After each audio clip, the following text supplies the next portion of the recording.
Hello friends, and welcome to my channel. I am so excited for this video since we are halfway through the year. This is a video where different book reviewers give you their updates on some of the best books that they've read over the year. There are a bunch of different question categories that I'm going to answer, and I'm going to tell you guys what I think about a bunch of different books in this video. And this is something that a lot of the popular book reviewers do, and they tag their friends to play along in it. And nobody asked for my opinion, but one of my favorite booktubers, Hughes, she did this video. She said, hey, I wasn't tagged, but I'm inviting anyone who wants to do this to do it, because who doesn't like to hear, different opinions about books? So I'm taking that as my personal invitation to tell you guys what I think and give you all of the opinions that nobody asked for on my mid-year book reviews. So I'm gonna go through the questions and I'm going to just answer them and tell you guys what book fits in each question category. So the first question is very difficult. It is, what is the best book that you have read so far in 2022? And there's no way I can narrow this down to one book. So I'm gonna give you my top three. One of them is a historical fiction, one of them is a fantasy book, and then of course we have our dark thriller, which is my favorite genre. So my favorite books this year, starting with the first one that I read, is going to be The Four Winds by Kristen Hanna. And this solidified Kristen Hanna as one of my absolute favorite authors. She writes the best historical fiction. The Four Winds and The Nightingale are just amazing, amazing books, but The Four Winds did something to me. It is the very first book that I've read where I absolutely just bawled. I was so emotional, and it just invoked this very visceral reaction from me. I felt things in that book and I absolutely loved it. I think it's one of the greatest books that I've ever read. So The Four Winds by Kristen Hanna is definitely on my list for the best books in 2022, if not one of my favorite books that I've ever read. The next book that makes one of my favorites in 2022 so far is A River Enchanted. And I talked about this in my April wrap up. If you want to hear me go into depth about this one and just gush over it, go check out that video. But A River Enchanted by Rebecca Ross is my favorite fantasy book. This book was phenomenal. I absolutely loved it, devoured it. This one definitely makes the list for best book in 2022. And the next book that I have to mention in one of my favorite books of this year is The Last House on Needless Street by Catriona Ward. And that book, if you guys haven't picked this up yet and you are a thriller lover, pick it up. It is so good. It is a dark thriller. It is unlike anything I've ever read before. It's going to be featured in another question that I have coming up, where I'm going to tell you a little bit more about what I loved about it. But The Last House on Needless Street, I have to mention it. So those are my top three favorite books so far for this year. Question number 2, what is the best sequel that you have read in 2022? And I actually, after going through my list, I haven't read a ton of sequels this year, but I have to give it to the Mindfuck series. It's actually 5 books in one. These are the tabs dividing where each book is. So this is 5 books. And I'm gonna say that this was the best sequel, as well as, all of the subsequent books after the first one. Each book in this series just adds to the story in such a way that you cannot stop. You cannot stop. Each book ends in a cliffhanger. Each book gets better and better, and I absolutely loved this. I have also discussed this one in one of my wrap-ups, so check that out if you want to hear a little bit more about this series. It is a revenge story about a female serial killer who gets involved with the FBI detective who is looking for her, who's kind of managing her case. So this definitely gets best sequel as well as best series for 2022. The next question is a new release that you want to read that you haven't picked up yet. And I have to go with a book that is actually releasing today, and that is The House Across the Lake by Riley Sager. I have been waiting for this one. I can't wait to pick it up. I don't even know if I'm going to be able to wait for a physical copy. I might have to grab the ebook or the audiobook for that one because I'm dying to get my hands on it. So I will definitely be reading that one like super soon. And then another one that's a new release that I want to check out is The Children on the Hill by Jennifer McMahon. And this one I am super intrigued about. I really don't know what it's about. I think there are cult aspects in this one. So, you know, anything that involves a cult, I'm already like super intrigued about.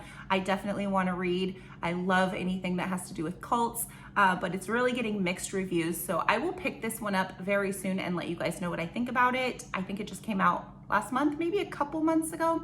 I don't know. It's a newer release though, and I can't wait to check that one out. The next question is, what are your most anticipated reads for the second half of 2022? And I have to start this one off. I have a couple answers here. I have to start off by mentioning Upgrade by Blake Crouch. And I think that one comes out in July. So I'm gonna go ahead and count it as the second half of the year. It does come out really soon though. So I'm so excited for that. Blake Crouch is definitely my favorite male author. I loved Dark Matter. I loved Recursion. And I'm so excited to check out what he does in Upgrade. His books usually have a little bit of a sci-fi element, a little time travel, a little alternate dimension, which I love. So can't wait to check that out. And then I'm also super excited to check out The Last Housewife by Ashley Winstead. And Ashley Winstead did In My Dreams I Hold a Knife, which was one of my favorite books of 2021. So I am super excited to pick up another thriller by her. Those are definitely my most anticipated for the second half of the year. There is another one that's coming out by Catriona Ward, I believe in October, and that one's called Little Eve. And of course, I'll be checking that out too because after The Last House on Needless Street and Sundial by Catriona Ward, those were both 5-star books for me. I'm gonna read anything that she writes, so highly anticipating that one as well. The next question is, what is your biggest surprise read? What book has surprised you the most this year? And that is an easy answer for me. The book that has surprised me the most this year has been Something Wilder by, oh, I love this book, by Christina Lauren. You guys, there are no words for how pleasantly surprised I was by this one. I was not expecting this level of enjoyment, this level of romance. The storytelling, everything about this was perfect for me. This book was perfect for me. It should probably be on my list for one of my favorite books of the year as well. I mean, it is on that list, but you know, I couldn't say all of them because that's a long list. But oh my gosh, the most surprising book in such a good way. Something Wilder by Christina Lauren. I've also chatted about this one in my May wrap up. So check that out if you want to hear me talk about it a little bit more in depth. I loved this. Beautifully surprised. 5 stars, amazing. The next question is, what is your new favorite author this year? And again, that's easy. I'm gonna go back to a couple that I've mentioned so far. Kristen Hanna, the queen. I love her. She's the only author that can make me cry, I'm pretty sure. I mean, I might have, gotten a little misty-eyed in some other books, but that woman can write. She is the most beautiful writer. Her storytelling is just phenomenal, and she's up there, and it's kind of a tie between her and Catriona Ward because, like I said, those books that I picked up this year, oh, they blew me away. Catriona Ward has this dark storytelling style where the way she weaves her stories together just keeps you so intrigued, and you really don't know what's going on, but you cannot wait to figure it out. Beautiful, beautiful authors, and I'm so glad that I picked up their books this year because I will be reading anything that they write in the future. And then of course, I have to mention Frida McFadden. Frida McFadden is my queen. She is my favorite for fast-paced, easy reads. I pick up her books and I'm gonna read them in a matter of hours. They have all been just phenomenal for me. She's a Kindle Unlimited author, so if you have Kindle Unlimited, I highly recommend checking out a Frida McFadden book because once you start reading her books, you really can't stop. I love her so much. What a blessing. And the next question is your new fictional crush. And this one is hard for me because I don't really read a ton of romance. I don't really feel like I have a lot of fictional crushes. If anything, my fictional crush thus far is Aelin from Throne of Glass, the Throne of Glass series. Like, I love her. She's an amazing, Fae warrior princess. She's my queen. But this year, it's gonna have to go to Jack Tamerlane from A River Enchanted, our bard. He's just so beautiful. I love this. Everything he says is so lyrical and poetic. So Jack Tamerlane is getting the new fictional crush of 2022. And we'll see if anyone else takes the spot from him. I kind of feel like I need to read a little bit more romance to find a fictional crush, but so far it's Jack. The next question is your new favorite character. And this is the one where I'm going to go back to The Last House on Needless Street. My favorite fictional character that I have read in 2022 has been the cat from The Last House on Needless Street. There is a cat named Olivia. Yes, you heard correctly, a cat. In this book, we get the perspective of this cat who sees everything that's going on in this crazy, bizarre house. And reading from the cat's perspective was one of the most interesting things that I've ever read. It was just it was bizarre. It was fun. I just loved it so much. I thought that was so unique. So the cat Olivia and getting to hear her perspective in The Last House on Needless Street, that's my favorite fictional character of this year. The next question is, what books have made you cry this year? Spoiler alert, I already told you guys, it's Kristen Hanna for me. The Four Winds and The Nightingale are books that have made me cry this year. The Four Winds had me sobbing. The Nightingale had me, a few tears. And then also Colleen Hoover, reminders of him actually got me a little bit. I was a little misty-eyed for that one. So those are so far the only books that have made me cry this year. Hopefully I'll find more because I like books that make me emotional. So yeah, I'm always on the hunt. It seems like the books that make me emotional are 5-star reads for me. Like, if you can get this black heart to feel some emotion, I'm probably gonna give you 5 stars. So good luck. The next question is, what books have made you happy this year? The first one's gonna go to Defy the Night by Bridget Kemmerer. And I just love this book so much. This was the first book that I've read from this author, and it's a fantasy book about a kingdom where there's kind of an illness, and we have these characters that are kind of sneaking remedies to help the townspeople.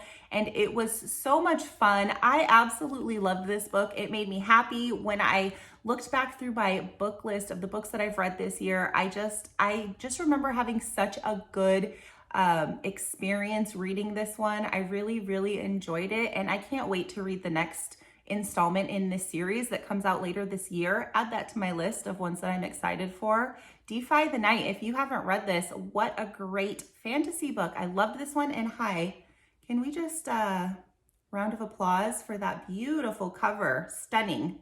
Love this one.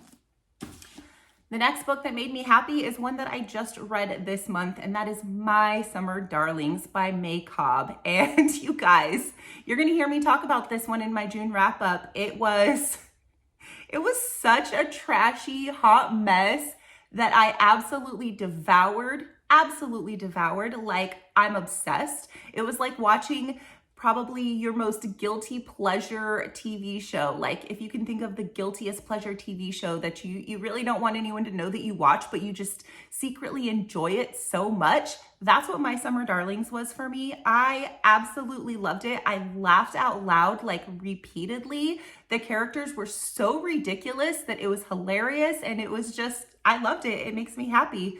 So yeah, My Summer Darlings by May Cobb, and you'll hear me talk about that one a little bit more. And the most beautiful book that you have bought in 2022. And you guys know, I do a lot of audiobooks, I do a lot of ebooks, but this is one that I purchased because the cover had me swooning, and I haven't even read it yet. And that is These Violent Delights by Chloe Gong. I mean, if we're going based on, physical appearance beauty, this cover is just stunning for me. I love it so much. I haven't picked this one up yet. There's actually a sequel to this, and I will get to them eventually, but I needed to have this on my shelf. I mean, she beautiful. Another absolutely gorgeous one that I bought was the 10,000 Doors of January.